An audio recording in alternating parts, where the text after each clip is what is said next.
Hello भाई, देखिए मरने वाले को कैसे पता चलता है कि वो मर गया। इस वीडियो में पूरा मालूम चल जाएगा आपको, कैसे उसको पता चलेगा वो मरा कि नहीं।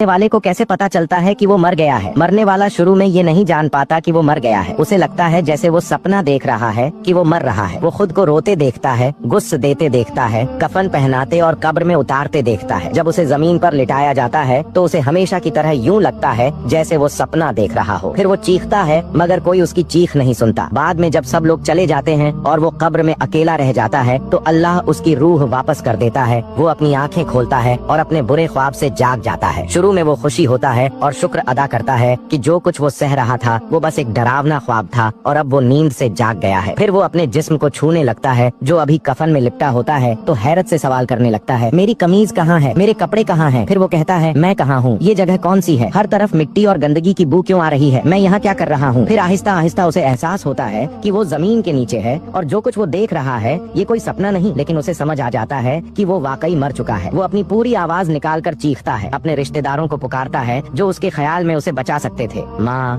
बाप, बहन, भाई करके पुकारता है पर कोई उसे सुन नहीं सकता, कोई उसका जवाब नहीं देता। फिर उसे याद आता है कि इस वक्त सिर्फ अल्लाह ही वाहिद उम्मीद है। वो अल्लाह के लिए रो पड़ता है और खालिस दिल से उससे दुआ मांगता है और माफी चाहता है। या अल्लाह मुझे माफ फरमा, या अल्लाह। वो ऐसी खौफनाक चीख मारता है जो उसने अपनी पूरी जिंदगी में कभी महसूस नहीं की थी। अगर वो नेक इंसान हो तो दो फरिश्ते मुस्कुराते चेहरे के साथ आकर उसे बैठा लेते हैं ताकि उसका दिल मजबूत करें और फिर उसके साथ बेहतरीन सलूक करते हैं। और अगर वो बुरा इंसान हो तो दो फरिश्ते उसके खौफ को और बढ़ा देते हैं और उसके बुरे अमाल के मुताबिक उसे अजाब देते हैं। ए अल्लाह, मेरे गुनाह और मेरी माँ, बाप, बीवी, बच्चों और मेरे तमाम खानदान और दोस्तों के गुनाह माफ फरमा। तो मेरे प्यारे इस्लामी भाइयों और बहनों, आपके पास दो रास्ते हैं। एक, बस ये थोड़ी सी बात पढ़कर यहीं खत्म कर दें और कुछ न करें। दो, एक नई जिंदगी शुरू करें और अल्लाह की तरफ पलट आए, उससे माफी मांगे और नेक अमाल करें। या अल्लाह, मेरी जान उस वक्त तक मत लेना जब तक कि मैं अपनी बेहतरीन हालत में न हूँ और तुझसे मिलने के लिए तैयार न हूँ। आमीन या रब्बुल आलमीन।